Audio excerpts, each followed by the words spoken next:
As soon as they were outside of the hotel, Olivia took out her phone. She sent Violet a text instructing her to stay at the banquet. "I knew you didn't need our help," a familiar voice said. Olivia looked up and saw Sven walking towards them with an amused smirk on his face. She smiled at their friend. She realized it had been a while since she had seen him in person. As someone wasn't at work or school, she really didn't see very much of them these days. "Chris was afraid you needed our help, so he got me all dressed up and out in a hurry," Sven explained. "I had just started heating up my dinner and didn't even get to eat it. It's probably too late now, even if I went back. It's totally tragic, and you should feel sorry for me," Sven joked. "Not as sorry as I feel for those fools inside, though. You were totally ruthless in there." "How?" Olivia wondered how Sven could have known anything about what went on inside if he was out here the whole time. But then she noticed the earpiece Sven was wearing. She followed his gaze to Chris's jacket, and she knew Chris must have been wearing a small wire of some kind. "I'll have to remember that the next time I'm tempted to say anything private." Olivia rolled her eyes at Sven. "What, that?" Sven held his hands up innocently. "Don't worry, it's only for emergencies." Sven shrugged. "I was never worried." He quickly plucked the device off of Chris and took his own earpiece out. "See? All done." "All right, how are you both doing? Do you have any updates?" Olivia asked. "It's a bit of a mess. I underestimated the mysterious man," Chris admitted. He had an edge of frustration in his voice. "You haven't found him?" Olivia asked. "No luck yet," Chris confirmed. "Whoever Mark's mystery donor is, he's very good at leaving behind no tracks at all. All the evidence of his existence gets destroyed, and it's one dead end for us after another.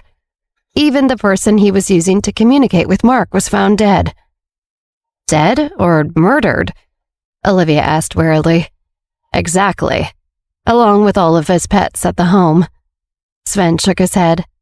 "This mysterious man is ruthless. Who kills someone and all of their pets? It's not like they're going to talk. It's more of a warning to anyone else who's following the trail," Olivia said darkly. "That's really awful." Olivia shook her head at the thought of anything like that happening to Polly, and for a brief second she was glad her dog was far away and safe. She didn't want to think about it too much, or else she might have nightmares later. "What are you guys going to do now?" "My resources in New York City are already firing on all cylinders in every corner of the city, and they haven't turned anything up," Chris said. "I think there's only one person we can go to figure out the identity of this mystery man." Chris sighed and looked toward the hotel. "Mark DeLillo?" Olivia narrowed her eyes, following Chris's logic. "That's right," Chris nodded. "The only thing we're sure of is that Mark is working with him. But we can't question him right now. Judging by how careful the mysterious man is, I wouldn't be surprised if Mark doesn't even know his identity." "You're probably right." Olivia nodded in agreement. "So now we have to wait and see." Sven stretched his arms behind his back. "Maybe Olivia can charge in and we'll take care of the cleanup behind you," Sven joked. Sven had no idea how realistic that suggestion actually is. Olivia thought to herself, amused. "I am more dangerous than any of them." "It would be best if we can lure out the mysterious man somehow," Chris said seriously. He wasn't in the mood to joke around. "So that's what you're doing here today?" Olivia crossed her arms and smiled as she figured it out. "You want to put pressure on Mark so that I'll reach out to the mysterious man for help. Then you might be able to figure out who else is working for him. And if you know who's working for him, you'll be closer to working out his identity." "Well done," Sven clapped for Olivia. "Very smart." "And you didn't tell me about this strategy until now? You thought I might mess up the plan or something?" Olivia scoffed. Sven and Chris looked at each other. "No," they said together. Olivia rolled her eyes. She knew that they were fibbing and didn't want to offend her. "I don't think there's a single person in that hotel that could beat you," Chris said. He stepped forward and affectionately touched Olivia's chin. "You're not easy to push around." Olivia smiled at Chris. She liked it when he acknowledged her strengths. "He's finally learning how to flirt with me," she laughed to herself. Sven sighed and rolled his eyes. You too, always making me into the third wheel. He groaned. Where do you want to go now? Chris asked Olivia, ignoring Sven. Do you want us to take you home? Now? Olivia checked the time on her phone and looked back at Chris. It's still early. Why don't we do something? Olivia realized it had been a very long time since she had had a free evening to do whatever she wanted. The last thing she wanted to do was spend it alone at home. Nuh-uh, I'm not going on a date with you two. You can go be sappy together as much as you want, but you're dropping me off at home first. Sven insisted. Who said anything about a date? I just said we should do something. Olivia laughed. That's how it always starts, but I've been through this enough times to learn. You can't help yourselves. First it's, come hang out with us, Sven.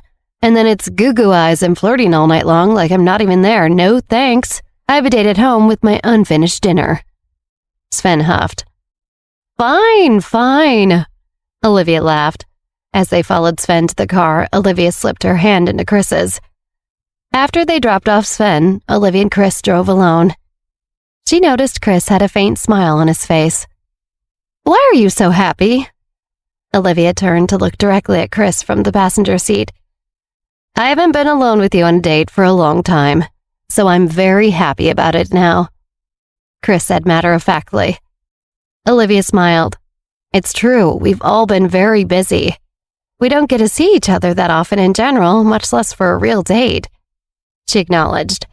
Yeah. Chris nodded. Pretty soon it will be our anniversary. Have you thought about how we should celebrate? Our anniversary? Olivia blinked in surprise. Already? That can't be right. She laughed. It's at least definitely been 1 whole year since you actually started to like me. Chris reasoned. Maybe you're right. Olivia conceded. Want me to take you out that day? Chris asked hopefully. Olivia's face fell. Oh, I'm sorry, but I don't know if I have any time that day, she said apologetically. She had not marked the day as important since it was somewhat unofficial. That's okay, I figured you have a lot going on, Chris said. The disappointment was evident in his voice, even though he didn't say it explicitly. I can't make any promises, but I can still try to make it work, Olivia offered. Okay, Chris accepted. He seemed happier already. Back at the hotel, the banquet ended not long after Chris and Olivia left. The guests gradually made their way out in small groups with their bags of complimentary swag. Jake and Jared Nevin left in very sour moods.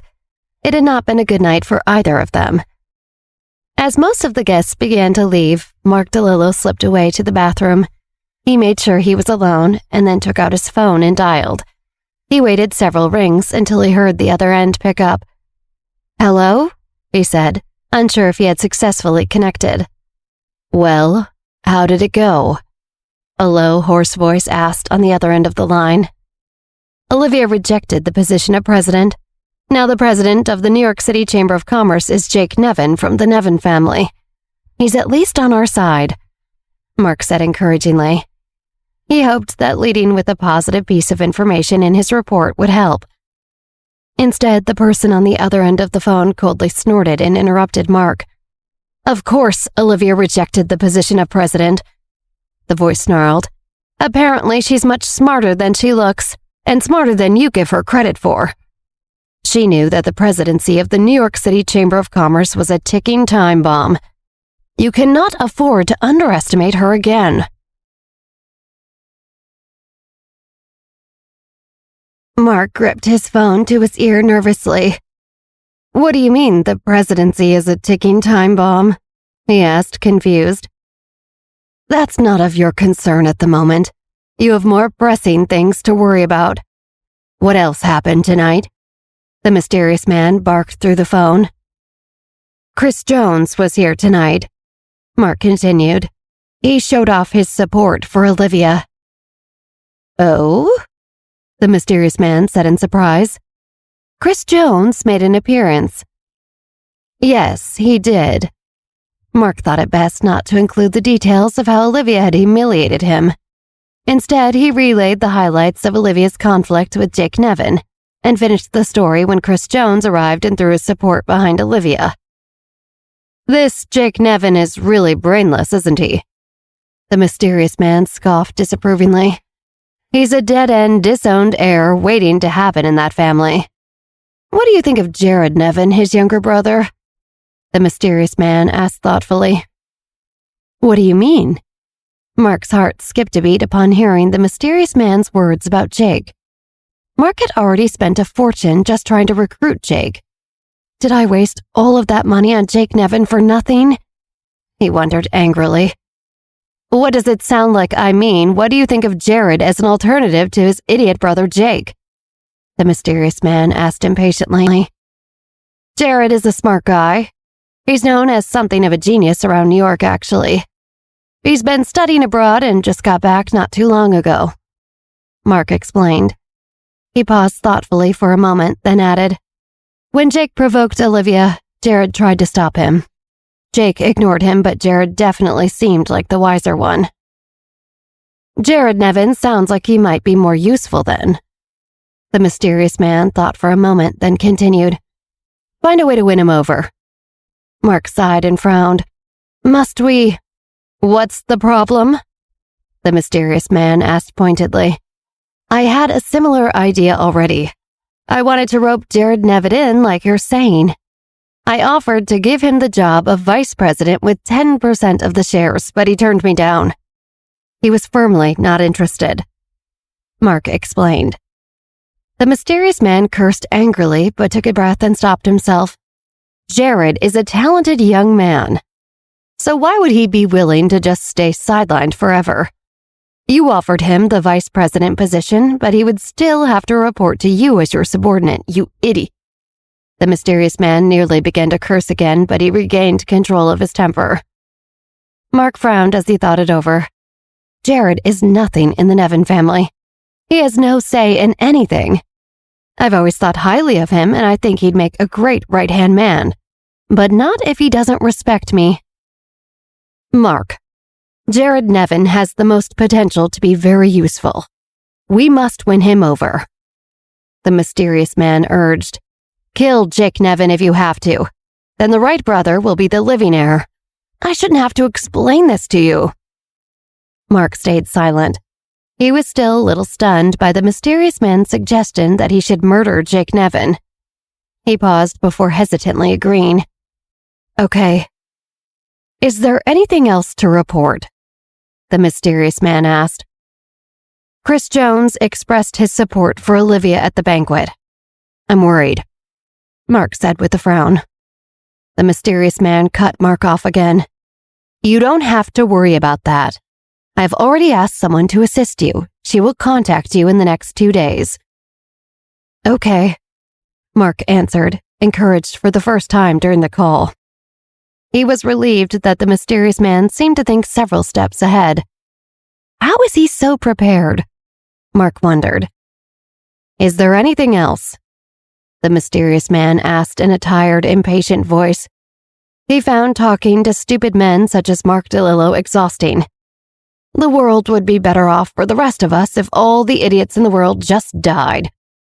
The mysterious man thought with an annoyed sigh. Olivia's assistant, Mark added quickly. I did her a favor today. I can basically confirm that she's no longer on Olivia's side. Then I'll... No, the mysterious man said dismissively. I don't exactly trust your instincts about people. Wait until the help I sent over gets in touch with you. Just do what she says. Don't take any liberties. Okay, Mark agreed reluctantly. So he doesn't trust me? Why do I get the feeling I'm being manipulated? Like I'm not the one in control. Mark frowned at the idea. The mysterious man seemed to pick up on Mark's unhappiness and said, You can't stay in New York forever. After New York is settled, I'll have you join me. The person I've sent to help you has always been my confidant. Follow her lead and learn a thing or two while you're at it. Once you join me, she'll stay in New York to make sure things are running smoothly. You understand. The mysterious man explained. Of course. Mark nodded as his eyes lit up. He was excited at the idea of getting an important position from the mysterious man. The mysterious man felt a flash of contempt toward Mark. Stupid fools are so easily manipulated. All it takes is a little sweet talking and they'll do whatever you want. The mysterious man chuckled to himself. After hanging up the phone, Mark felt a renewed sense of motivation and optimism. Mark put away his phone and exited the bathroom. As soon as he walked out, he bumped right into Violet Cartwright. Mark recovered his footing and looked warily at Violet. Did she hear any of my conversations just now? He worried. You haven't left yet? He asked casually. President DeLillo, so that's where you were all this time. Violet smiled and her eyes sparkled. I'm so grateful for what you did for me today. I wanted to thank you in person. I'm glad I finally found you. Oh, I see, Mark said, relieved. Violet looks like she's telling the truth, so she must not have been eavesdropping, he decided. He relaxed a little. Also, Violet added carefully, about what you were saying before. Oh? Mark narrowed his eyes. Is Violet going to be on Olivia's side, like the mysterious man assumed? I have to watch my back around Olivia's people. I'm so sorry. Violet looked at the floor. Even though President Johnson's temper is unpredictable and I don't always trust her, she is still good to us in general. So, I don't want to leave Park Inc. for the time being. Thank you for your kindness and consideration, though. She nodded politely and turned to leave. Mark narrowed his eyes as he thought. The mysterious man is being overly suspicious. There's no reason not to trust Violet Cartwright. With her back to Mark, Violet smiled slightly. She reached up and pretended to smooth her hair into place, but she really adjusted the small earpiece that she wore. Olivia's plan for me to stay at the banquet was the right call, she thought, satisfied. Now Mark is right where we want him. Wait a minute, Mark quickly called out after Violet. Please, hang on, he asked. Violet turned back to look at Mark with a puzzled look. Is there something you still need from me? Mark shook his head. Even if we can't work together, I'd like to still be friends, Mark said. I don't know if my boss will like that very much, Violet said hesitantly. Don't worry about Olivia, it's fine, Mark insisted. I really just want to be friends, that's all, not related to business. Thank you, Violet smiled slightly. I gave you my business card last time we spoke. Do you still have it? Mark asked. I don't think so, sorry. Violet shook her head apologetically. That's all right, it's no trouble. Mark took out his phone. Why don't we exchange contact information and we can grab a meal together when we have some time? Well, Violet hesitated. She finally took out her phone. Okay. Mark's eyes lit up. See, there is no need for the mysterious man to send someone else to investigate. I can handle things just fine on my own. Violet saw the satisfied look in Mark's eyes and a flash of disdain jolted through her heart. The last thing she wanted to do was give Mark any pleasure at all. She reminded herself that this was all part of the plan and kept her composure. After they exchanged phone numbers, Violet smiled and waved her hand. Have a good night, Mr. DeLillo. All right, good night. Mark smiled and waved back. Violet turned and left. I've added a little more bait, just like Olivia asked, she thought. He's already chomped down on the hook. I don't know when Olivia will give the order to finally reel him in, but I hope it's soon. Violet rounded the corner and she saw someone standing off to the side with his hands in his pockets, as if he had been waiting for her. Vice President Dreyer, are you pretending to be a statue or were you eavesdropping on me? I just want you to be honest with me, Violet. Whose side are you really on? Jeff frowned. Are you here to cause trouble? Violet asked, narrowing her eyes suspiciously. You don't want to be in my or Olivia's way, she thought. Thank goodness Violet Cartwright rejected Mark DeLillo's business proposal, Jeff thought with relief. However, after he saw Violet exchange contact information with Mark, Jeff still felt suspicious that all was not right. What is Violet thinking giving Mark DeLillo her phone number, or accepting anything from him at all? Mark is a man with wild ambitions, and we know he's not to be trusted. Are you policing who I make casual friendships with now, too? Violet challenged. Her eyes flashed with cold guardedness. Even you can agree that's going a little too far. Is that all he is? That's the honest truth? Jeff snorted and turned around to leave. You're a strange man. Violet muttered in frustration and followed after him in the same direction. Why are you following me? Jeff stopped walking and turned to look at Violet. This is the only way down to the ground level. Stop flattering yourself and thinking you're so important to me. Violet scoffed coldly. Jeff scowled as they wordlessly descended the stairs at the same time and left the hotel. When they exited through the door, Jeff glanced at Violet as she walked in the opposite direction. He really did not want to call out to her, but he remembered that they had carpooled to get there that night. Olivia and Chris had already left. If I drive away now on my own, Violet won't have a ride and will have to find her way back herself. He looked at his watch and sighed at the late hour. It's not safe to leave her on her own right now, as tempting as it is to not have to deal with her anymore. Hey, he called out, already regretting it. What do you want now? Violet stopped walking and whirled around to glare at Jeff. I'm not even walking in the same direction as you, so you can't accuse me of following you this time, though I'd like to see you try. Violet couldn't hold back her annoyed thoughts. Jeff thinks he's so smart, but really he's such an idiot. Do you want to get dinner? Jeff asked in a tired voice. On the way home. What? Violet laughed. This is certainly a new strategy I didn't expect. It's on me, Jeff offered, peace offering. I was your ride here to begin with, and I want to grab something on the way, so you can get in on it too if you want. Violet narrowed her eyes at Jeff, then nodded. All right.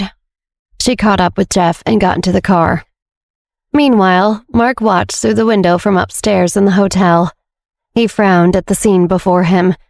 Why is Violet leaving with Jeff Dreyer? Mark thought it through. No wonder Violet doesn't want to leave the park company. She must be interested in Jeff Dreyer. Women are so predictable. I should have realized sooner. Mark sighed. That's fine. I'll still win her over onto my side and I'll have complete control. If she does get involved with Jeff, she might be even more useful. Who would choose Jeff Dreyer over what I offered? Mark shrugged. His eyes darkened as he kept thinking about his conversation with the mysterious man. What kind of person did he send to help me? Mark's thoughts also drifted back to the events of the banquet. The Cooper family really was pathetic. That was hard to watch, and they used to be one of the 4 big families. It's impossible to picture it now, they've fallen so far. Kenneth Cooper really must have thought he'd be named the new president of the New York City Chamber of Commerce. But who was he kidding? Mark shook his head, almost pitying the Coopers for how much shame they had endured that night. Whoever the mysterious man sends to help me better not be anything like the Coopers. Mark looked up at the moon through the large window, deep in thought. Soon, I'll be able to get everything that I deserve. On the other side of town, the disgraced Cooper family returned home from the banquet.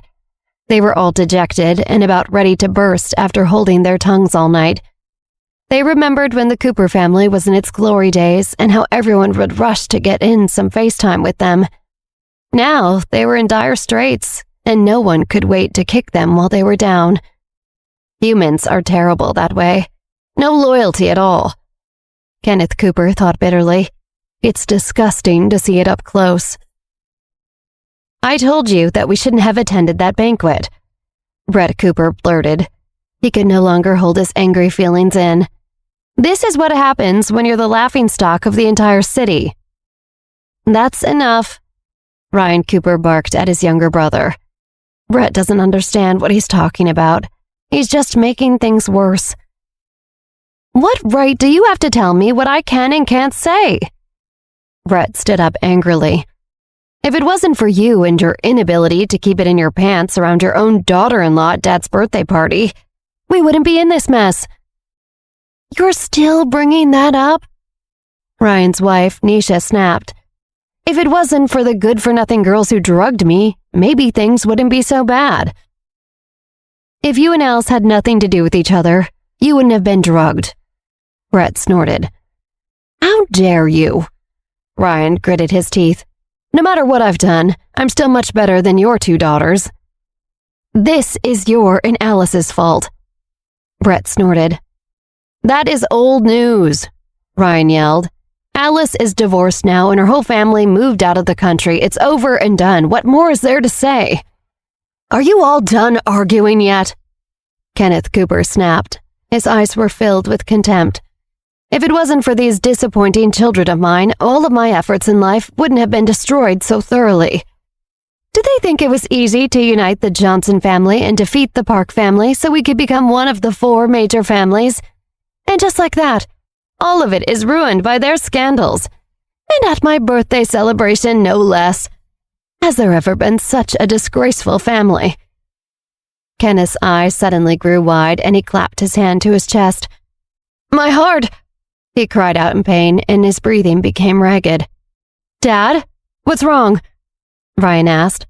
He was the first to snap out of his angry argument and rushed to Kenneth's side. It's your heart again? Quick, Nisha, go get his medicine. Okay. Nisha nodded quickly and ran to find Kenneth's medication. Dad, are you all right? Brett asked as he ran to his father's side. Dad, it's going to be okay. I'm here. Your son is here. Ryan turned and glared at his brother. And what is that supposed to mean? I think you know what I mean. Brett stood up, challenging. You. Ryan breathed heavily. You started this whole argument to upset Dad. You know he has a fragile condition. You want him to die.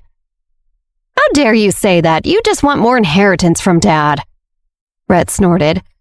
Why would you even bring that up at a time like this? Ryan demanded. Can't you see you're just upsetting him more? You are really so stupid. Get out of here. Kenneth grabbed a glass off the end table and threw it at Brett. It crashed against the hard floor. Get out of my sight. Ah! Brett yelled as he dodged another glass that flew through the air towards his head. It shattered against the wall behind him.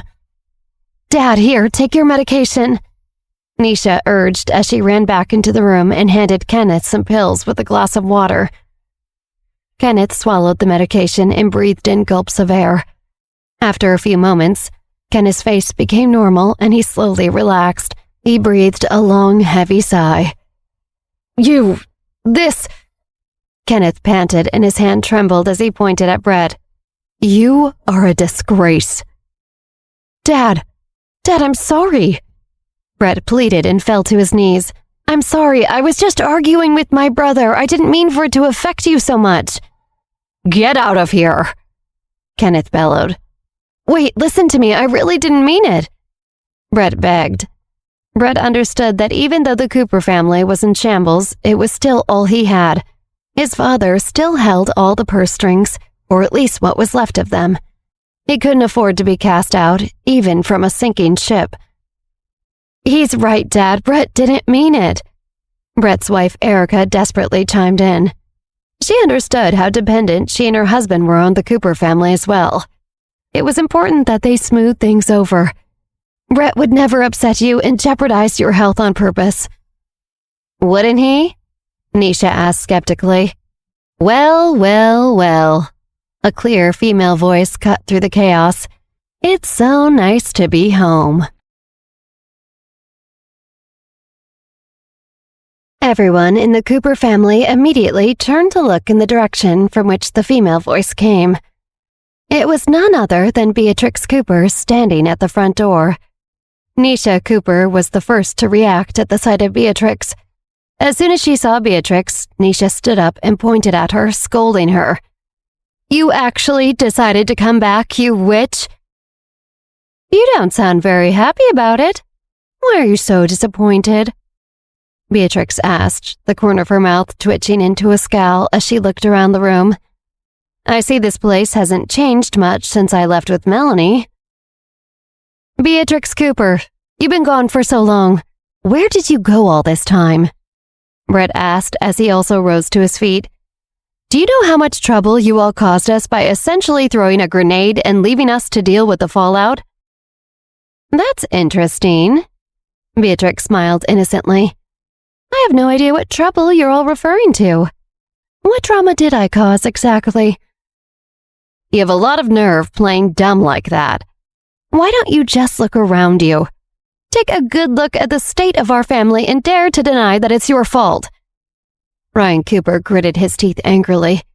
If Melanie had not drugged me, I would not have lost control and made a huge mistake. I had nothing to do with that. Beatrix shrugged indifferently. If I remember correctly. Beatrix paused to think for a moment, then smiled and continued. You just did something you should not have done. I didn't force you to do anything. You did that all on your own. You dare to pretend you had nothing to do with it then? Ryan bellowed and his face turned purple with anger. I'm not being daring at all. You're daring to blame me, aren't you? That's very interesting to me. Beatrix crossed her arms in front of her chest and held her head high defiantly. Uncle Ryan, how is Alice these days? I haven't seen her in so long. Do you know why? She asked disdainfully. You outrageous! Ryan gritted his teeth and fell speechless, even though there were dozens of different curses trying to escape his mouth. There were no words harsh enough. Damn you, Beatrix! What? Beatrix smiled as if nothing was wrong. She casually fluffed her shoulder-length hair with her hands and walked purposefully towards Kenneth Cooper. Hello, grandfather. Long time no see. Kenneth looked back at Beatrix with none of the same playfulness. His gaze was gravely serious, but there was also no anger in his eyes. Why did you come back? He asked in a measured voice. She just came here to create more chaos. Nisha Cooper hissed. She turned to Beatrix angrily. Don't you think you already made us suffer enough? You and your sister already destroyed the family. She struggled to say more on account of being too angry to speak. What kind of people are you, that you would do all that? Watch what you say, Erica, Beatrix's mother retorted. No matter what she may or may not have done, you don't get to be the only one who asks questions right now. Erica looked up at Beatrix then. Sweetie, where is your sister? How is she doing? She's doing great, now that you mention it. Beatrix smiled proudly. Melanie is studying abroad in Europe. She's really enjoying it. If she had known how happy she would be there, she probably would have done it sooner. Glad to hear you're all having such a good time, Ryan grumbled sourly. If it wasn't for you, we wouldn't have been so humiliated tonight. Nisha scowled. Brett snorted coldly. Quiet, all of you, Kenneth scolded. I'm not dead yet. There's no point in all of you squabbling over who to blame. I still make all the decisions as the head of this family. The other family members all fell silent. In spite of their feelings of indignation, there was no way to argue. You still haven't answered my question. What did you come back for? Kenneth pointedly asked Beatrix. He knew that Beatrix was different from his two disappointing sons. Beatrix had always been smart, clever, and cunning. He suspected Beatrix must have a reason for returning just then. Kenneth could not explain why, but he had a strange, optimistic gut feeling about Beatrix. It was as if he had been starving and dying of thirst in the desert, and Beatrix was the first faint sign of water and greenery he had seen in ages. He resented that Beatrix was his best hope, but the family's fate was on the line. If he didn't act soon, all of the hard work he had done in his life would soon be completely wasted and the family would be destroyed. Kenneth did not know if he could trust Beatrix, but he really had no choice. All right, I'll tell you, but you'll need to do as I say. Beatrix smiled. I won't keep you in suspense anymore. I have a business opportunity for all of us if you want it. What good business opportunity could you possibly have? Nisha rolled her eyes. Your judgment track record is terrible. You looked down on Olivia Johnson and made her your enemy. Now she is the president of the park company. You and your sister are useless. Quiet! Kenneth furrowed his brows and silenced Nisha. If you say another word, you are no longer part of the Cooper family. Nisha stammered. She was stunned and confused. Nisha had done so much for the Cooper family for many, many years. She did everything to play the role of the daughter-in-law well. She was all in on the family, even if it was a sinking ship. She was loyal and swore to go down with it. She had never abandoned the Cooper family even when her husband cheated on her with their daughter-in-law. Kenneth's threat to cast her out now, after all she had done, made her blood boil. How dare he threaten me? The cold threat needled at her heart. I have never complained ever. I have never made trouble for Kenneth Cooper. I endured all of the mockery when I married into the Cooper family, and this is how I am treated in return. Is all that I've done and been through somehow not enough? How can he turn on me just like that and take Beatrix's side? Beatrix, of all people. Has everyone forgotten that I'm also a victim of the event she caused? In spite of all her righteous indignation inside, Nisha lowered her head and bit her lip. Kenneth has chosen to put Beatrix over us all, she thought dejectedly. As I was saying, Beatrix smugly continued, all we have to do is team up with the Rose Company. The Rose Company? Kenneth frowned. Kenneth knew that the Rose family had virtually disappeared from New York City overnight. They lost their position as one of the 4 big families in New York, but no one knew what had gone wrong for them. The Cooper family business was on shaky ground even back then, but Kenneth heard a rumor from Jack Johnson that the Rose family fell for offending someone they should not have. At the time, he did not ask for details. The idea of working with the Rose family now, after their mysterious, unexplained demise years before, left Kenneth feeling apprehensive. If the Rose family really did offend someone they shouldn't have, then how could the Rose Company realistically do business successfully in New York City again? Would whoever ruined them last time strike again? You're asking to team up with the Rose Company? Brett asked, and his eyes lit up. For the first time in a long time, Brett no longer felt so hopeless. He knew that the current business landscape in New York City had 2 major players in opposition to each other. Olivia Johnson at the Park Company and Mark DeLillo at the Rose Company.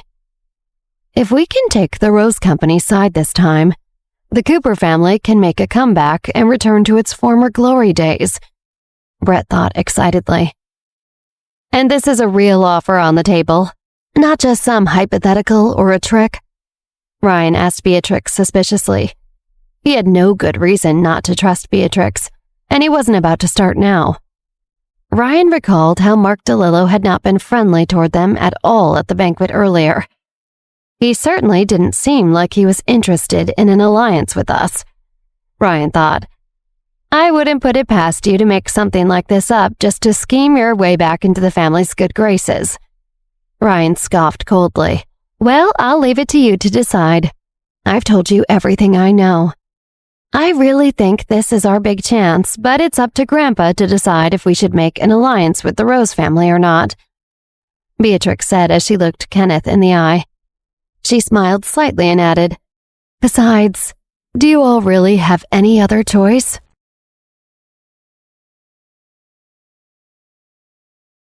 She's right. If there is any hope of the Cooper family surviving, then I have no other choice but to accept Beatrix's suggestion, Kenneth Cooper thought to himself. Kenneth accepted the reality Beatrix described to him, and he knew that they had to listen to her. He clenched his fists and made up his mind. Then it's decided. We will align ourselves with the Rose Company, he announced. Great, Beatrix smiled. I knew you would make the smart decision. She checked the time on her phone. It's getting late. I'm heading up to my room and going to bed. She walked over to the stairs past the rest of the family's stunned faces. As she walked by Nisha, Beatrix deliberately paused to glare pointedly at her. Their eyes were filled with loathing and disdain for each other. Beatrix finally turned away and walked up the stairs. Brett and his wife hurried after her. Brett and Erica saw that their daughter Beatrix was the only hope of the entire Cooper family now. "Beatrix, wait!" They caught up to her as she headed to her room. "You and Melanie have been gone for so long. Why didn't you ever reach out to us in all that time? Your mother and I were worried sick," Brett explained. Beatrix had been ignoring Brett and Erica since she arrived home, but Brett's suggestion that they had been worried about her all this time hit a nerve. It made Beatrix stop in her tracks and disgust flashed in her eyes. She opened the door and turned to look at Brett and Erica's fawning, concerned expressions. Beatrix flatly answered, "You're right. Melanie and I were gone for a very long time. But did you ever bother to look for us? If you were worried, it certainly didn't show." Brett and Erica looked at each other with guilty expressions. "Yes, of course we looked for you." Beatrix eyed them coldly. "My parents can't even lie properly. How are we even related?" She wondered bitterly. "We really did search," Brett said as he looked into Beatrix's eyes. "Your mother called all of your friends and Melanie's. No one knew anything." "That's right," Erica agreed, "but you also know about the Cooper family situation at the time. Everything was going wrong at once. We wanted to search harder for you, but we were drowning, you understand," Erica pleaded. "And we were dealing with fallout from the trouble that you largely caused," Brett reminded Beatrix. "It didn't make sense to spend a lot of money and resources on you. There were more pressing matters. And you both turned out fine from what you've described." Erica smiled, trying to look on the bright side. "I'm so relieved. Back then, I cried for several days straight. I should have known you would be all right. Your mother was so afraid that she would never see you again." Brett patted his wife's shoulder comfortingly as he looked at Beatrix. "After all the bad things you did, it really was not looking good." "And what bad things were those?" Beatrix sneered. "You know very well about what happened on your grandfather's birthday," Brett said nervously. He could tell Beatrix was toying with them again. He just wasn't sure how. "Apparently you forgot that you both begged me to do it," Beatrix said coldly. "Then you pushed Melanie in front of all of those people. She was never the same." Beatrix's eyes flared with anger. "I wasn't thinking about the bigger consequences," Brett said defensively. "I did what I thought was best." "Do you think we feel good about it?" Erica asks. "We don't. We feel terrible." "It's all in the past now. Why bring it up again?" Brett said lightly. "No matter what, you have to remember your place in this family." Beatrix was speechless for a moment at Brett's words. They really have no shame, Beatrix thought. "I have to agree. Let it be. Put it to rest now." Erica sighed. "Leave those things in the past." Beatrix looked indifferently at her parents without so much as blinking. Brett threw up his hands in frustration. "Beatrix, at least remember this. You owe everything to me. You and your sister owe me for the rest of your lives. It's so much that you'll never be able to pay it back." He left in a huff. Erica moved to comfort Beatrix. "Your father, he gets so angry. Don't take it personally. There is some truth to what he said, though. You wouldn't be where you are without us." "Then I guess I owe you all a big thank you." Beatrix rolled her eyes sarcastically. "I'm proud of you finding such an amazing opportunity for us." Erica smiled. "You are the one who found this opportunity with the Rose Company. I trust your judgment." Beatrix smiled slightly. "I know." "Of course you do," Erica beamed. "You've been smart since you were very young. I won't keep you up anymore. You should get some rest." Erica patted Beatrix on the arm, then turned around and left. Once Erica was gone, Beatrix gritted her teeth and clenched her fists. "I know what to do," she thought. "If my boss had not asked me to come to New York City to settle some matters, or if the Cooper family no longer had any value, I would never have to come back here again. This awful home just reeks of terrible people. I can't believe I ever lived here myself. And after all those years, my parents are as selfish and shameless as ever." Beatrix violently pushed her door open and walked into the room. It looked exactly as it did when she left. Beatrix undressed and walked to the bathroom to turn on the shower.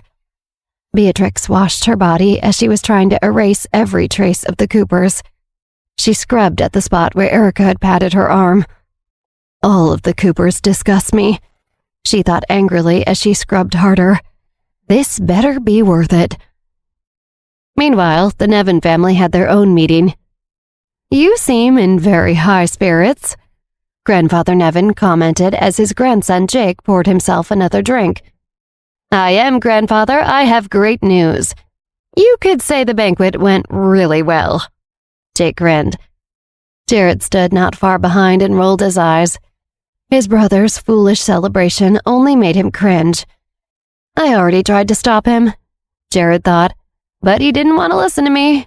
He's digging his own grave now, and there's nothing I can do." "And what happened at the banquet that is much cause for celebration?"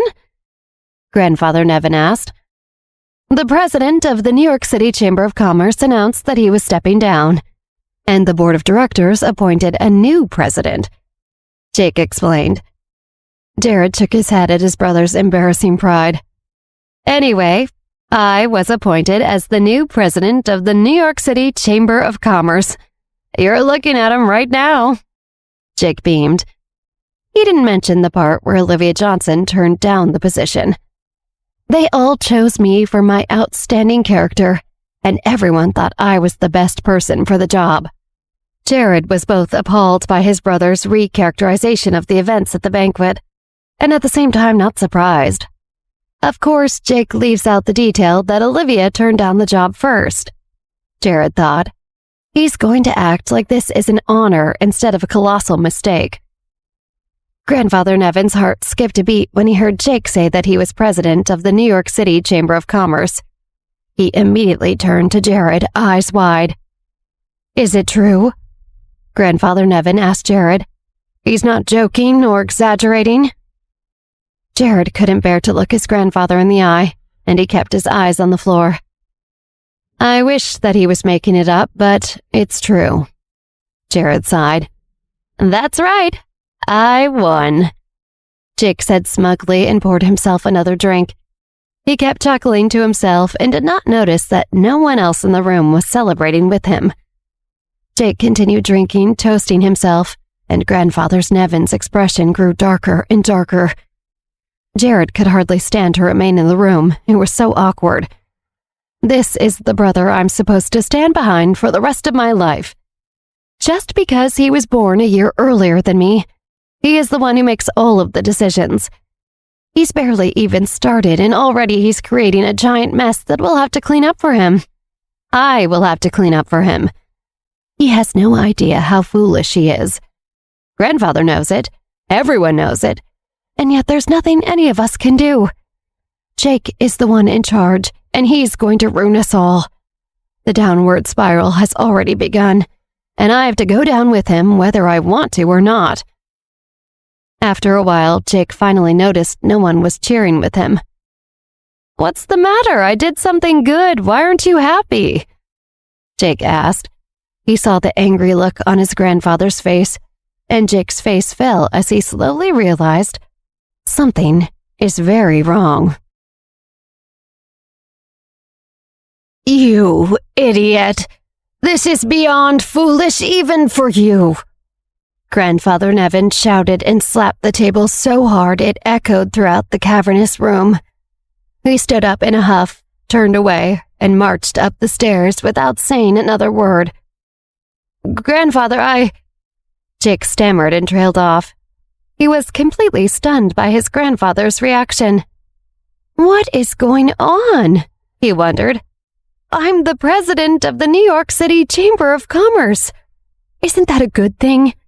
Doesn't that help the Nevin family raise its reputation? Why would grandfather act like it's a bad thing? You would think I just totaled his car or something." Jake turned to look at Jared, who was quietly standing off to the side. "Jared, you tell me what's going on. Why is grandfather mad?" Jake demanded. "Why is he just standing there so quietly? Why is everyone acting like I have bad news instead of celebrating what a great job I did?" Right now, the business landscape in New York City is very chaotic. Jared looked up at Jake and answered carefully. "I don't want the long, roundabout explanation. Just give me the short, simple answer." Jake frowned.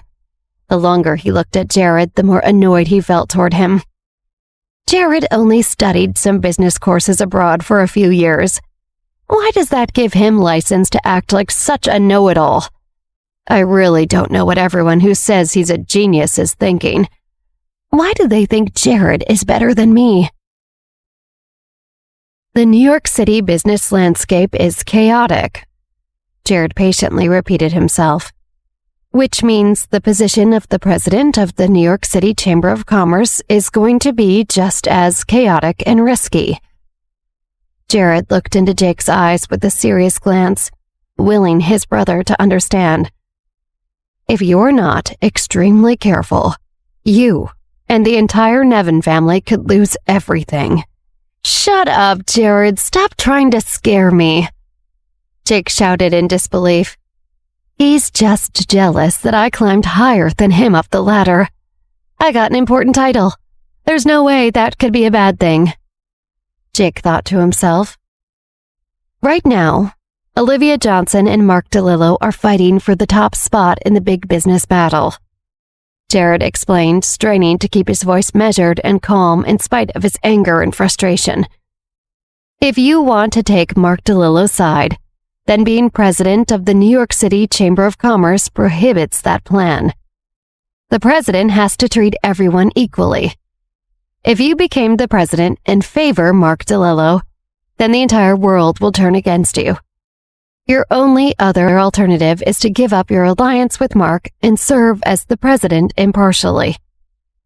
Jake gaped at his brother in stunned silence. You can only pick one of those options, Jared explained with quiet disdain in his voice. You have totally backed yourself into this corner because you were too stubborn to listen. Why do you think Olivia turned down the position first? She said, Jake stammered, that she was too busy to take on the role. Only you were foolish enough to believe that excuse. Jared said, exasperated. She's running the park company, and the Confluence Technology is releasing a new game. But she's still directing that too. Don't you think she would have given that up first if she was really too busy? Jared rubbed his temples with his hand. Why don't you ever just use your head? Jared, don't forget who you're talking to, Jake yelled. He was furious and humiliated, which made him even angrier. And Jared was the nearest target. How dare Jared talk to me that way? I know exactly who I'm talking to. I'm talking to my brother, Jake Nevin. I'm talking to the guy who's supposed to be the next CEO of the Nevin family. You're the successor, the future head of the Nevin family. Jared shouted back at his brother. His fists were clenched in anger. All of Jared's worries about the future of the Nevin family resting in his brother's hands were spilling to the surface. That's right. Jake didn't know what else to say to his brother, but he still felt angry. He turned away and was about to go upstairs, but Jared was not finished. What are you going to do then? Jared asked. What else can I do? Jake snorted. Take a bath and go to bed. Obviously, I'm going to take a shower before I do anything else. Jake scoffed in his head. Jared is so stupid if he doesn't know that. Jared watched Jake drunkenly stumble up the stairs. He clenched his fists harder and harder and recalled all of the times he had turned down offers to excel on his own and leave his stupid, toxic brother behind. If Jake is going to just flush the family business down the drain through sheer stupidity, I can't just sit by and do nothing. After Jake made it up the stairs, his expression grew more and more serious. He staggered into his room and pulled out his phone. He immediately dialed Mark DeLillo. "Hello?" Mark answered on the other end of the line. "Jake Nevin, what can I do for you?" "Cut the crap," Jake snapped back. At the banquet, he had been thrilled to be the president of the New York City Chamber of Commerce. But after Jared's explanation, he was furious. "Is something wrong?" Mark asked innocently. He guessed from his tone that Jake must have been scolded about accepting the Chamber of Commerce presidency once he got home and shared the news. I fell for Olivia's trap. What are we going to do about this?" Jake sounded even more flustered. Olivia knew the presidency was a bad thing, so she punted it over to me and I ate it up. The realization was unbearable. "What do you mean?" Mark rolled his eyes impatiently. Now I understand why the mysterious man wanted to shift our attention to Jared instead of this obnoxious buffoon. Jake is nothing but brainless trash. He was blinded by greed and still blames Olivia for his stupid mistake. What a joke. "What part of what I'm saying is not making sense to you?" Jake asked angrily. He could not stand Mark DeLillo playing dumb. Jake sighed impatiently and repeated what his brother Jared had explained about the risks associated with the presidency. "If I'm the president, I won't be able to do anything as your ally. Doesn't Mark see there's a problem? Doesn't he have half a brain?" Mark laughed heartily. "So this is what you're worried about. I thought something was really wrong," Mark said. "What are you laughing about?" Jake demanded. "Don't worry about it. As long as you just keep helping me, I promise everything will work out," Mark said reassuringly. "As long as we kill Olivia and destroy the park company, everyone will see that you, Jake Nevin, are the most powerful businessman, and you'll come out on top." "Kill Olivia?" Jake said in surprise. He had not expected Mark to say something quite that extreme. "You're not having doubts now, are you?" Mark asked innocently. Are you threatening me?" Jake asked, the color draining from his face. "Threatening you, really?" Mark smiled.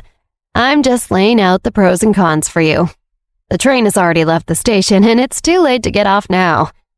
The only other way I can think of is if I kill you and throw away the body so no one ever finds it." "You!" Jake clenched his fists. How did I ever trust Mark DeLillo? Now he knows too much. "Jake, why don't we just keep this easy for both of us and go ahead with the original plan? Together, we can take over all of New York City," Mark said smoothly. "Imagine if you help me topple the park company. Your family will forget all about Jared because he'll be the pride of the family. If you don't help me and Olivia wins, I don't know where the Nevins will fit into the future." "Speaking of Jared," Mark trailed off suspensefully. "What about Jared?" Jake asked impatiently through gritted teeth. "I know Olivia, and I know she can hold a grudge. She's smart, so she's probably trying to win over Jared right now as we speak. She'll have no trouble making Jared an appealing offer to be on her side. It's really in your best interest to help me, because you don't want Jared overtaking you if Olivia wins, do you?" Jake blinked as he struggled to weigh all of the pros and cons of what Mark suggested. His head was dizzy from all of the wine, which did not help. I don't want Mark coming after me, and I hate Olivia, and I definitely don't want Jake getting ahead if he teams up with Olivia against us, so there's really only one choice to make. "Okay, Mark, I know what to do," Jake announced. Jake stood motionless, phone pressed against his ear. Mark DeLillo's voice, a distant echo on the other end, waited for a response. But Jake's mind was a whirlwind of thoughts, doubts clouding his judgment. What am I even doing? Jake wondered, his heart pounding.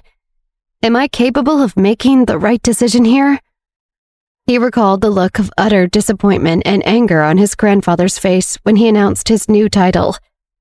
Did I misjudge everything? Do I really know what I'm doing? Granddad can be an angry man, but I've never seen him that angry. The New York business scene, a chaotic battlefield, loomed large in his thoughts. Jake knew he was stepping into murky waters, but the depth and danger were beyond his comprehension. Is aligning with Mark really the smart move? Or am I walking right into a trap? Meanwhile, Mark waited silently, sensing the hesitation in Jake's silence. He's teetering on the edge, Mark thought, a sly smile creeping across his face. Just a little push and he'll stay right in the palm of my hands. Right into my plans. The silence was a battleground, and every second that ticked by was a victory for Mark. Mark's mind raced with the possibilities that Jake's cooperation would unlock. Together, we'll crush Olivia and the park company. It doesn't matter if Jake gets burned in the process. This is war, and in war, there are always casualties. Mark's thoughts were ruthless, his ambition untamed. If Jake agrees to this, we'll go to any lengths to bring Olivia down. Mark plotted. No stone left unturned. No tactic too extreme. She won't even see it coming. The idea of complete domination over the business landscape fueled his resolve. On the other end of the phone call, Jake's mind swirled with visions of triumph and revenge. Imagine the look on Olivia's face when she realizes she's been outplayed, he thought, a smirk playing on his lips. The thought of overpowering not just Olivia, but also his brother Jared added fuel to his fiery ambition. Jared hates being number two. He thinks he's so smart and so much stronger and better than me. It's time to show him who really deserves to be on the top. His thoughts turned darker, more resolute. I have to do this. To be the most prominent Nevin, to own the New York business scene, I must destroy Olivia and the park company. And Jared, too. He envisioned himself standing victorious, a titan in the ruthless world of business, unchallenged and revered. The silence between Mark and Jake stretched on, both men preoccupied with their own plans and desires. But amidst these thoughts, a sliver of doubt lingered about Mark. I don't fully trust him, never have. But he's a means to an end. Jake's resolve hardened. I'll use him, ride this wave of power. Once I'm on top, I'll show everyone, especially Mark, that I, Jake Nevin, am the true mastermind here. Breaking the silence, Jake's voice conveyed a newfound determination. Mark, I'm in, he declared firmly. I'll work with you. We'll bring down Olivia and the park company. I'll get my due respect. Mark's response was a chuckle of satisfaction, but Jake quickly interjected. Don't think this means I'm under you, Mark. This is a partnership of convenience. I'm not here to play second fiddle forever. Mark couldn't help but roll his eyes. Jake really thinks he's playing at my level. He mused with a mixture of amusement and disdain. He's just a pawn, and like all pawns, he'll be discarded once he's served his purpose. Still, Mark knew the art of manipulation well. Of course, Jake, he replied smoothly. I completely understand. We're in this together, as equals. Your insights as the head of the New York Chamber of Commerce are invaluable. We need your leadership and vision to succeed. He continued to stroke Jake's ego. You're a crucial player in this game, Jake. Your appointment is a game changer. I wouldn't dream of making a move without consulting you first. It's your expertise and understanding of the business landscape that will guide us to victory. Jake's chest swelled with pride. Mark is right to recognize my power and influence, he thought, feeling a surge of strength. I'm not just some pushover. I'm the head of the New York Chamber of Commerce. Mark needs me, and he knows it. In his mind, Jake reveled in the belief that he held the upper hand in their alliance. Mark might think he's using me, but I'm the one with the real power here. He's afraid to upset me, and that gives me the edge. Satisfied with the conversation's outcome, Jake decided to end the call on a high note. All right, Mark, I expect to be kept in the loop on all plans. We'll talk more soon, he said confidently and then hung up. Mark stared at his phone, the screen now dark after Jake's abrupt end to the call. He shook his head, a smirk playing on his lips. Can't wait to be done with that fool, he muttered under his breath. The idea of using Jake as a mere stepping stone in his grand scheme brought a sense of dark satisfaction. One step closer, Mark mused, leaning back in his chair. Once Jake has served his purpose, Olivia's downfall will be within reach. His thoughts were interrupted by the sudden ring of his phone. He glanced at the screen, his eyes narrowing at the sight of an unknown number. Who could this be? He wondered aloud, his voice tinged with suspicion. The timing was curious, coming right after his conversation with Jake. He hesitated, weighing the risks of answering. This could be important, or it could be a trap. After a moment's pause, Mark decided to answer, his curiosity piqued and his mind alert for any sign of danger or deceit. He pressed the answer button, his voice casually neutral. Hello, Mark DeLillo speaking. Mark DeLillo, this is Thorns. We need to meet. A woman's voice, cool and confident, came through the phone. Mark's brow furrowed in confusion. Thorns? Who are you and why should I meet with you? His voice carried a mix of curiosity and skepticism. Thorns' reply was cryptic. We have a common enemy, Mr. DeLillo. That's all you need to know for now. Mark chuckled arrogantly, his tone dripping with condescendence. Listen, lady, I don't usually discuss my business, especially a common enemy, with someone who won't even reveal their identity. He continued, his voice laced with suspicion. For all I know, you could be my enemy. I don't doubt you have many enemies, Mr. DeLillo, Thorns replied, unfazed by his tone. But this isn't about your plethora of enemies. This is about one in particular. And where, pray tell, do you suggest we meet? Mark asked, his interest piqued despite his reluctance to show it. Central Park, by the Bethesda Fountain, tomorrow morning at 8. Thorns instructed succinctly. Mark's ego flared. I don't follow orders from... He began, but was cut off as Thorns ended the call, leaving him speaking to dead air. Beatrix Thorns Cooper set down her phone. A look of disgust etched on her face. Ugh, he sounds like the worst, she muttered to herself, her voice tinged with disdain. Disgusting. I hope he's not as arrogant as Pandora. I can't handle another arrogant jerk blocking my path. She paced the room, her thoughts turning to her ultimate goal. Facing Olivia head to head. Now that will be satisfying. Beatrix said with a fierce determination. New York won't know what hit it. Picking up her phone again, Beatrix dialed Melanie's number. As soon as her sister answered, Beatrix's voice was filled with a mixture of excitement and venom. Mel, it's me. I'm in New York and I've already set things in motion. We're going to get our revenge on Olivia. Melanie's voice, filled with equal parts hatred and anticipation, came through. Beatrix, I can't believe you're finally going to do it. I despise Olivia more than words can say. The feeling's mutual, Beatrix replied coldly. She crossed us for the last time. I'm going to make sure of it.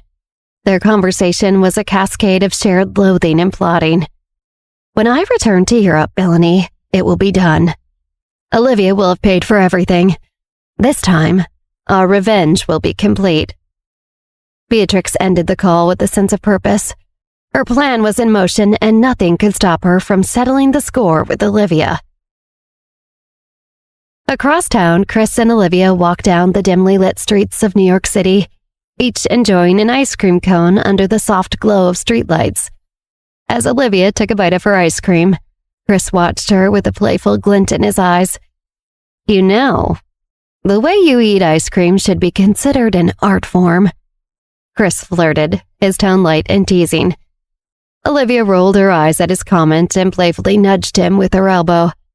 "Oh, please," she said, a smile tugging at the corners of her mouth.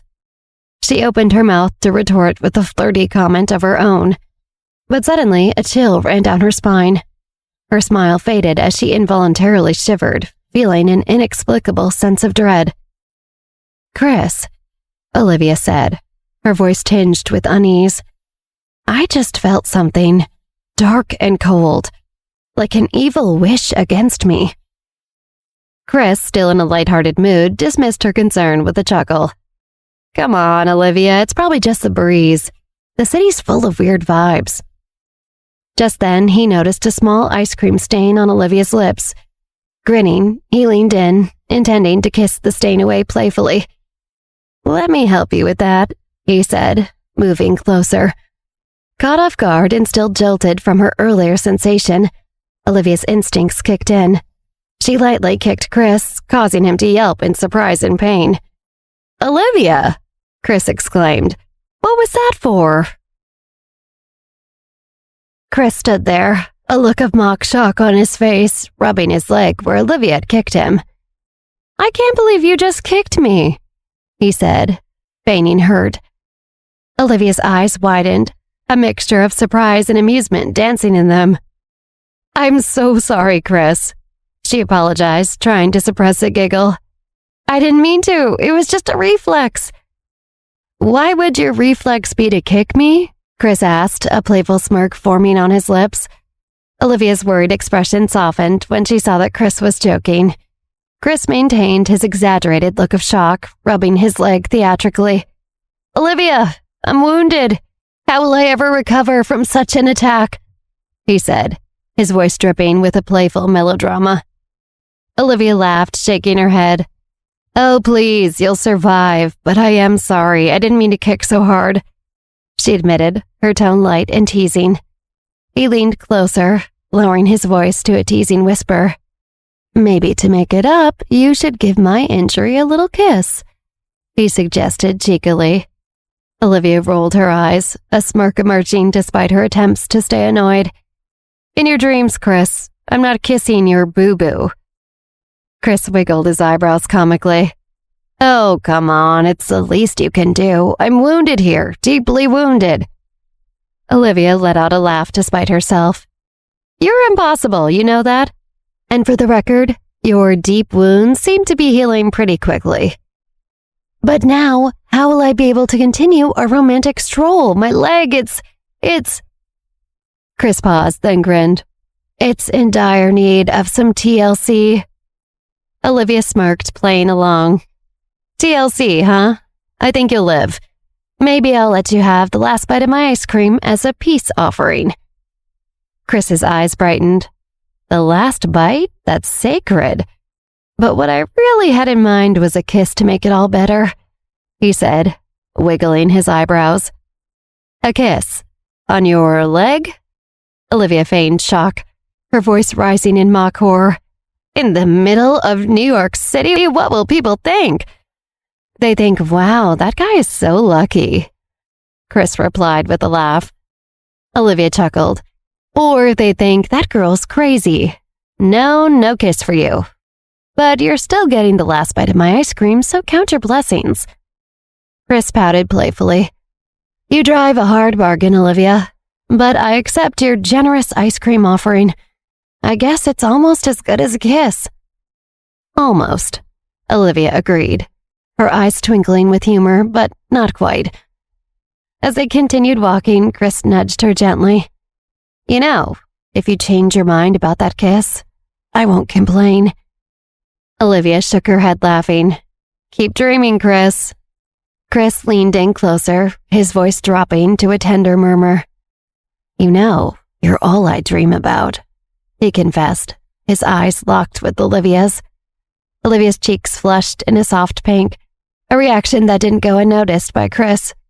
Her attempts to maintain a composed facade were charmingly unsuccessful. Seeing her blush, Chris's smile widened. "I love it when you blush like that. It's like watching the sunrise." Olivia, trying to regain her composure, playfully retorted, I do not blush, and certainly not because of you." "Oh, but you do," Chris insisted, his tone light and teasing, "and I must say it's quite an achievement to make the formidable Olivia blush." Olivia laughed, shaking her head. "Formidable, huh? Well, Mr. Charmer, you seem to be thinking about me quite a lot. Dreaming about me, even." Chris feigned a defensive posture. "I mean, can you blame me? Let's not get carried away. I don't spend all of my time dreaming about you." "But you do dream about me," Olivia teased, her eyes sparkling with mischief. "Maybe a little," Chris admitted, then quickly added, "but I'm sure you dream about me too. Admit it, Olivia, you're totally into me." Olivia chuckled. "In your dreams, Chris. Literally, it seems." Chris, with a sly grin, discreetly pulled out his phone and typed a quick, cryptic message to Sven. "Eagle might roost in the moonlight. Keep the nest warm till dawn." After a moment, his phone buzzed with a response from Sven. "Chris, what are you talking about? Please clarify." Just then, Olivia cleared her throat pointedly, causing Chris to look up, his face turning a shade of pink. "Oh, sorry about that," Chris stammered, a hint of embarrassment in his voice. He quickly pocketed his phone, his full attention returning to Olivia. Olivia raised an eyebrow playfully. "I see I can't hold your attention for too long. Maybe you don't like me as much as you claim," she teased, her tone light yet flirtatious. Chris quickly retorted, his eyes locking with hers as he stepped forward. "You have all of my attention, Olivia. It's just that sometimes it's overwhelming. You're like the sun, too dazzling to gaze upon directly." Matching this step, Olivia closed the gap between them, her voice soft yet edged with flirtation. "Then be careful, Chris. The sun can burn." With a smile that mixed daring with affection, Chris replied, "I'd rather be scorched in your radiance than linger in the shadows." Their banter continued, each remark adding to the building tension. "Even if you get more than you bargained for?" Olivia asked, her breath mingling with his. "There's no such thing as too much when it comes to you," Chris declared, his eyes locked onto hers. The space between them had vanished, their bodies mere inches apart. The air crackled with the intensity of their connection, charged with a magnetic pull that neither could deny. Olivia's gaze, deep and probing, met Chris's, a challenge and an invitation all at once. Chris, undeterred, met her stare with equal intensity, his eyes reflecting a mix of desire and admiration. Chris, standing mere inches from Olivia, felt an overwhelming desire surge within him. "I wish I could just lean in and kiss her right now." His thoughts raced. The way her eyes locked onto his, filled with that fiery spark, made his heart beat faster. She's incredible. If only I could close this tiny distance and feel her lips against mine. But he held back, uncertain of crossing that line at this moment, wanting to savor the anticipation. Simultaneously, Olivia's mind mirrored his thoughts. Why doesn't he just kiss me? She wondered, her heart fluttering with a mix of excitement and impatience. The way Chris looked at her, with such intensity and warmth, made her yearn for him to bridge the gap between them. I wish he would just lean in and end this exquisite torture. She ached for the feel of his lips, the confirmation of the connection that sizzled in the air between them, yet a part of her relished the sweet tension of the moment. Chris, mustering up courage, asked Olivia with a hopeful yet uncertain tone, Could you spend the night with me?" Olivia raised an eyebrow, her voice playful yet inquisitive. "And why, Mr. Charmer, would you want to spend the night?" Chris, his heart racing, replied, "There's something I want to show you." "Something that will take all night?" Olivia asked, a teasing note in her voice. At her question, a blush crept onto Chris's cheeks, a mixture of excitement and nervousness. Meanwhile, Olivia's mind was racing. Is this the night? She thought. The possibility of intimacy with Chris sent a thrill through her. Yet she was also gripped by uncertainty. Am I ready for this? Is this what I want? Internally, Olivia wrestled with her feelings. She was undeniably attracted to Chris, his charm, his looks, the way he made her feel. But the idea of taking such a significant step filled her with a mix of anticipation and apprehension. He's so attractive, and I feel such a strong connection, she thought. But am I ready to cross that line? What if it changes everything? Olivia knew that sleeping with Chris would be more than just a physical act. It would be a step into a new, uncharted territory in their relationship. Should I let go and just be in the moment with him? Olivia wondered. Olivia took a step back from Chris, a whirl of emotions playing across her face. She pulled out her phone, her fingers hovering over the screen for a moment before dialing. Chris watched her, a shy, hopeful look in his eyes, mixed with a touch of uncertainty. As the phone rang, Olivia and Chris exchanged glances, both slightly awkward yet filled with unspoken understanding. Finally, Victoria's voice came through. "Hello, Olivia? What's up, honey?" Victoria's voice was warm but curious. "Mom, Olivia hesitated, her heart pounding. She glanced at Chris, who offered her an encouraging nod. "I was wondering, can I spend the night with Chris?" There was a moment of stunned silence on the other end. "Olivia?" Victoria finally spoke, her voice laced with surprise and a hint of concern. "Are you sure about this?" Olivia looked at Chris, his expression open and patient. She felt a surge of certainty. "Yes, Mom, I'm sure," she replied confidently. Victoria's voice softened. "All right, sweetie, you can spend the night with Chris. Just be safe, okay? And only do this if you're really ready." Olivia's lips curved into a smile. "I will, Mom. Thanks." As she was about to end the call, Olivia heard a sharp gasp of horror, but it wasn't from Victoria. On the other end of the line, Victoria turned to find Michael standing behind her, his mouth still agape from his gasp of horror. His unexpected reaction left Victoria visibly confused. "Michael, are you okay?" Victoria asked, her voice tinged with concern. Back on the city sidewalk, Olivia's brows furrowed in worry. "Mom, is Dad okay? What's happening?"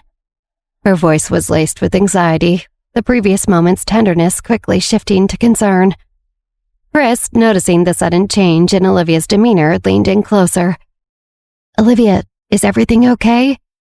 His voice was filled with concern, echoing her own worry. Victoria, still on the phone, tried to reassure them. "It's okay, Olivia. Your father just seems surprised, I guess. Michael, say something. Olivia is worried." "Michael, you need to say something," Victoria urged, her voice a mixture of concern and confusion. Michael struggled to find his words, his emotions evident. "I can't believe this. We're just supporting and encouraging this now?" he finally blurted out. Victoria's frown deepened, her bewilderment growing. "Michael, what are you talking about?" Michael's frustration boiled over. "You're giving Olivia permission to do that terrible deed? I can't support this, Victoria." Victoria, still confused, asked, "What do you mean, Michael? Are you having a stroke?" "No, I'm not having a stroke," Michael exclaimed, his voice rising. "I'm talking about you encouraging our daughter to lose her virginity, to have, well, you know." Victoria couldn't help but laugh at Michael's dramatic outburst. "Oh, Michael, really? Is that what this is about?" "Yes, it's about that," Michael retorted, throwing his hands in the air. "We should be advising caution, restraint, not facilitating debauchery." Victoria chuckled, shaking her head. "Debauchery? You make it sound like she's joining a Roman orgy. She's a grown woman, Michael." "But the sanctity of her virtue," Michael sputtered, his words tumbling out in a mix of earnest concern and comical overreaction. "Sanctity of her virtue? Michael, we're not living in the Victorian era," Victoria replied, trying to suppress her laughter. "She's with Chris. not some random sailor on shore leave. Michael paced back and forth, his hands gesturing wildly. But it's our duty as parents to protect her purity. Protect her purity? Victoria echoed, now openly laughing. What are we supposed to do, give her a chastity belt and throw away the key? Michael stopped pacing, a look of mock horror crossing his face. Don't give me ideas, Victoria. Victoria rolled her eyes, her patience wearing thin with Michael's overreaction. Michael, listen to yourself. I'm not encouraging Olivia to have sex. She's a smart, capable young woman. She's also human with desires like everyone else. If she feels safe and ready, then yes, I support her decision.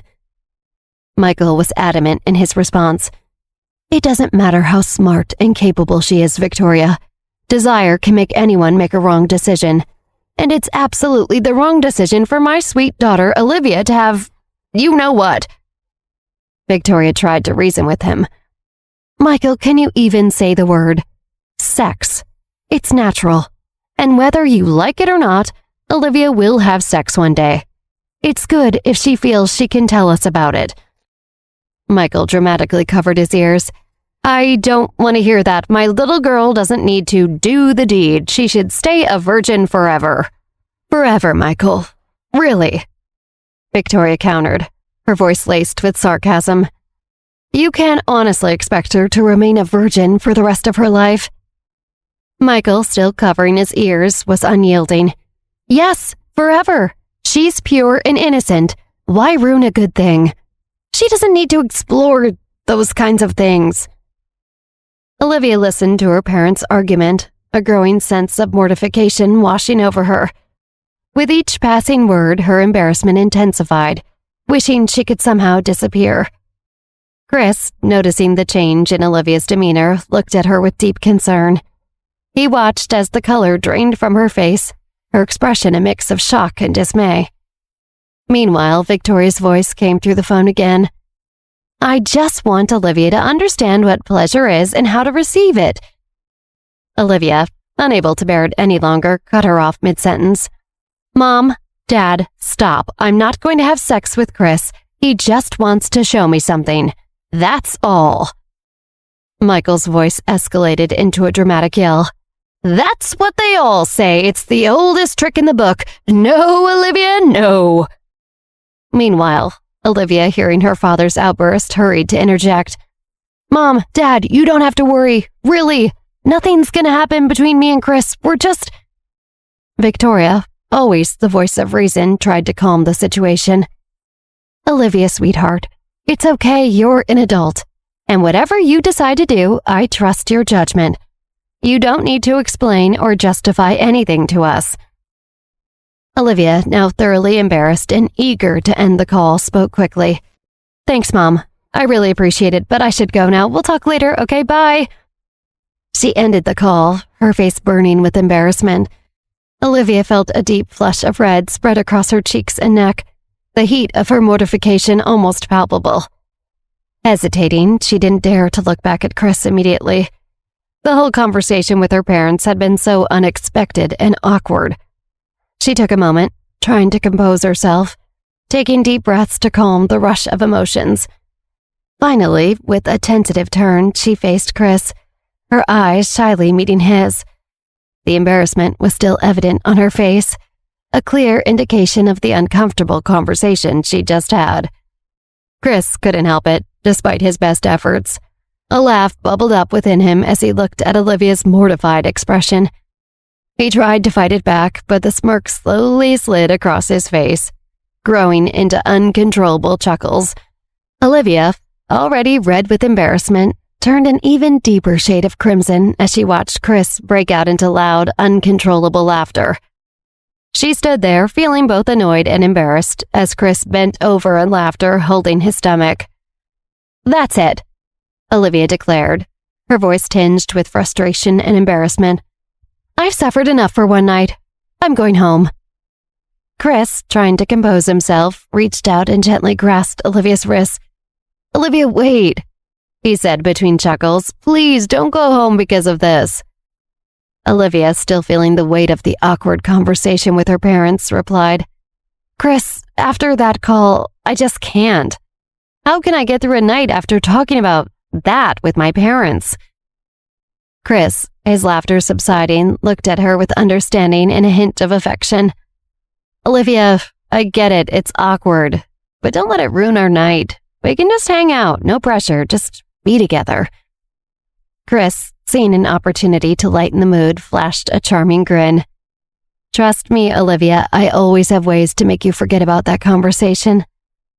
Olivia, still blushing, shot back with a playful skepticism. "I highly doubt you have that kind of magic, Chris. That conversation is seared into my memory." "Oh, you'd be surprised," Chris replied, his voice laced with a teasing undertone.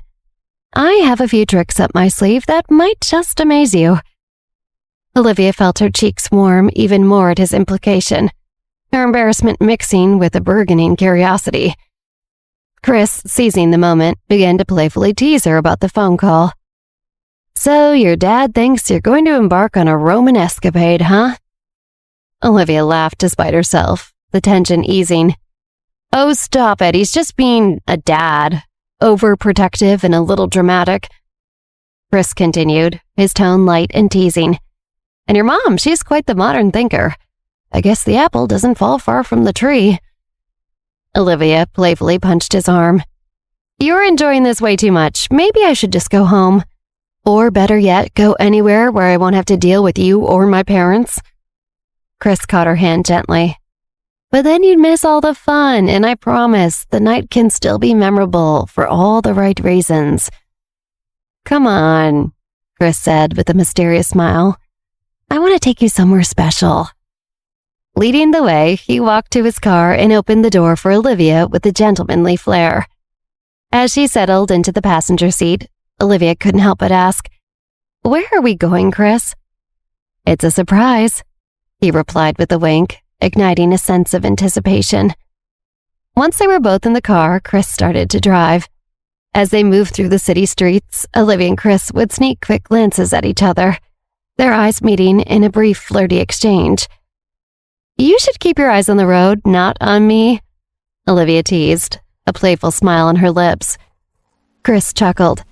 "I'm trying, but you happen to be more distracting than a red light." Olivia laughed, then playfully jabbed. "You drive like a snail, Chris. Are we going to get there by next week?" He grinned, glancing over at her. "I drive slow just to spend more time with you." Their smiles grew wider as they continued to exchange flirty looks, the air between them charged with a light, playful energy. As the journey continued, Olivia's eyelids began to droop, the day's events catching up with her. Gradually, she drifted off to sleep, her head leaning slightly towards Chris. He glanced over at her sleeping form, a warm smile spreading across his face. For a moment, he just watched her, the playful sparkle in his eyes softening into something more tender. As the car came to a gentle stop, Chris turned to Olivia, who was still peacefully asleep. With a soft smile, he leaned over and whispered, "Wake up, sunshine."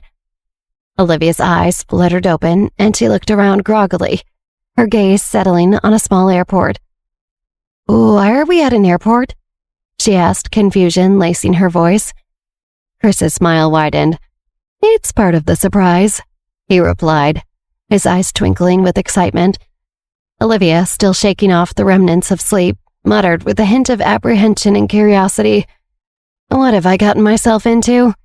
Together, they exited the car and boarded a small private plane waiting on the tarmac. Chris's pride was evident as they sat close to each other in the plush seats of the aircraft. As the plane began to take off, Chris gently took Olivia's hand, offering comfort and reassurance. He looked at her, his eyes softening. "You're beautiful, you know. I loved watching you sleep and hearing your little snores." Olivia's cheeks flushed a delicate pink. "I do not snore," she protested, though a smile played at the corners of her mouth. Chris leaned in and kissed her hand gently. "Whether you do or not, it's just another charming part of you." He then whispered to her, "Look out of the window." Olivia turned her gaze towards the window just in time to see the New York City skyline unfolding beneath them. "Is this what you wanted to show me?" she asked, awestruck by the beauty of the sight. Chris, still holding her hand, turned to look at her, his gaze deep and meaningful. "Not even close," he said softly, his attention fully on her. "We've got so much more to see."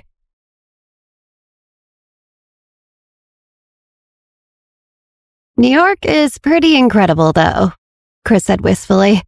"I doubt I could take you anywhere that you'd like more than this." Olivia smiled. "You've got me there." Chris's eyes lingered on the details of her face. "But that doesn't mean I can't try. The place I'm taking you is beautiful in a different way, and it means a lot to me." Olivia felt an unfamiliar thrill of nervousness and excitement at the idea of seeing someplace new. She realized that in her previous life, she didn't travel anywhere at all. She obviously had the means, but it felt unimportant to see other parts of the world. It was like she had lived her life nearsighted. The drama and luxury of New York was all-consuming, and anything beyond that was blurry and unworthy of investigation. But now, she suddenly felt hungry to experience as much of it as she could. For the first time, she thought of what she wanted to do after all of her current plans were over. She looked out the window at the world racing by. "Chris, when everything is over, will you travel around the world with me?" He looked into her eyes, a new curiosity shining in his own eyes this time. "Where do you want to go?" "Everywhere," she answered reflexively before she even knew she would say it. He nodded. He was excited and impressed by this new hunger in her. "No matter where you are going and what you want to do, I will be there with you, Olivia. I mean it." She studied his face, stunned by his sincerity. The plane lifted upward, and Olivia felt like she was floating as her breath caught in her throat. She smiled at him gratefully, her body filling with warmth, and she took his hand. Beyond his head, she caught sight of the world outside the windows. The sparkling nighttime lights of the city were distant. It felt like a beautiful dream, soaring up through the clouds in the night sky, as she thought about seeing some new corner of the world. She didn't even know what she was looking for, but she wanted all of it. The city lights out of the window became so distant that they disappeared into the dark. Olivia leaned back into her chair. She opened her mouth to say something to Chris, but found when she looked at him that he was already asleep. He must have been really tired, she thought, amused. She rested her head against her seat as she noticed how sweet and innocent he looked as he slept. She always admired how long and thick his eyelashes were. His lips looked tense, slightly pressed together. She sighed. "This is my person," she thought to herself. "We've endured so much together and still have so much left to do." Olivia frowned. She'd had this sudden realization of how short-sighted she had been in her past life. But she was consumed with New York in this life too. So many schemes, so much deception, so much greed. She had kept all the plates spinning because she knew she had to, but it was exhausting. It felt in that moment like the sweetness in Chris's beautiful face was all that mattered. Her gaze moved from his forehead to the tip of his nose to his lips. She leaned down to move her head toward his. She wanted to kiss him. She was millimeters from his lips, practically feeling the electricity crackle between them. She was about to touch her mouth to his when she heard a female voice. "Would either of you like to eat? Oh my." Olivia jumped back from Chris and her cheeks blazed as she looked up at the uniformed flight attendant, who was trying to look anywhere else. She blushed as furiously as Olivia did. "I apologize. Please let me know if you need anything," she said hurriedly as she stepped back and away from the two of them. "It's fine. I'm sorry for putting you in this situation," Olivia called to her. The attendant reluctantly stepped back to her and Chris. Chris's eyes opened suddenly, startling Olivia, and he looked annoyed. "You're calling her back?" he asked. Olivia laughed in surprise. "You've been awake this whole time?" Chris looked away sheepishly. "I wanted to let you look at my face without feeling self-conscious, and you're lucky I was awake because I really did want that kiss." The attendant cleared her throat, and Chris and Olivia looked up in surprise. "So did you both want a meal or something to drink?" Sorry, Olivia cried. Just a snack for me. I'll take a meal and some red wine, thanks. Chris nodded. The attendant hurriedly retrieved food, put it in front of them, and rushed away. Olivia covered her face, embarrassed, and they both laughed. I still can't believe you were pretending to be asleep, you weirdo. She shook her head. He smiled mischievously, unashamed. He was only looking at her and hadn't glanced at his food once. I think you should finish what you were going to do when we were interrupted. Olivia smiled at the way his eyes darted to her lips. She loved when she could see him wanting her. Chris leaned forward and pressed his lips into hers. Olivia felt warmth radiate from him through her face and down into her body. She felt like it had been multiple lifetimes since she had been kissed this passionately. She also thought that, for all the uncertainty and the roller coaster she'd endured with Chris, this was what she had been waiting for. He owed her this kiss. The stewardess's startled voice rang out. Oh God, she said. Chris and Olivia looked at her surprised as she held a bottle of wine and tried to cover her eyes.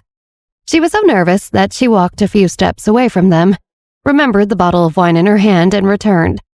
She poured Chris a glass and hurried away again. Chris and Olivia laughed at the awkwardness. Chris leaned in and Olivia pulled back. He opened his eyes, puzzled. What's wrong? Olivia grimaced apologetically. It doesn't seem like the right time. Chris smiled. Oh, come on. Are you getting tired of me already? He teased. She rolled her eyes. You know I'm not. She glanced back in the direction that the flight attendant had disappeared. How badly I want to kiss you is just being eclipsed a little by how bad I would feel if we were interrupted again. Then can I help you focus on that first feeling? Chris asked. She laughed a little, uncertain about what he meant he would do. He slipped his hand around the side of her neck, resting his thumb on her cheek. She leaned against it, closing her eyes. It was warm and rough, securely holding the nape of her neck. He slowly stroked his thumb across her skin. She felt her concern melting away. His thumb traced the edge of her lips. He pressed slightly and gently pulled them apart. She breathed deeply, looking into his hungry eyes. Her desire was back. You seem like you badly want to kiss me again, he said softly. She smiled and nodded. He kissed her deeply, and she sank into him, resting against the gentle strength of his hand. Suddenly, the plane lurched. Their noses bumped into each other, and to her surprise, Olivia's teeth somehow closed around one of his lips. Chris sucked in the air with a hiss pained. The PA system crackled, and the pilot's voice met them. I apologize, we're experiencing some turbulence. Chris put his finger to his lip, which was bleeding. Olivia grimaced. Oh no, I'm so sorry. She pulled a tissue from a compartment beside her. He gratefully took it and pressed it to his cut. It's fine. It's fine. They both burst out laughing. Olivia grabbed another tissue to wipe tears from her eyes. Olivia smiled at him, grateful that they could both laugh at the situation. I guess next time you'll listen to me, huh? She asked. He shook his head and laughed again to himself, embarrassed. I guess so. I was just trying to show you how I feel. Olivia brushed her fingers against his arm. You did. They shared a warm look. A few more bumps rattled them, and Olivia took Chris's hand. He squeezed hers, reassuring her. The bumps smoothed, and once again they glided through the sky. Olivia looked out the window into the night. The plane's wing pulled through clouds as above deep indigo sparkled with stars. The pilot's voice crackled over the PA system once again. All right, you can relax from here on out, as we're through the turbulence and out the other side. It's smooth sailing now from here until we land in Rome. Olivia's eyes widened and her head spun toward Chris. We're going to Rome?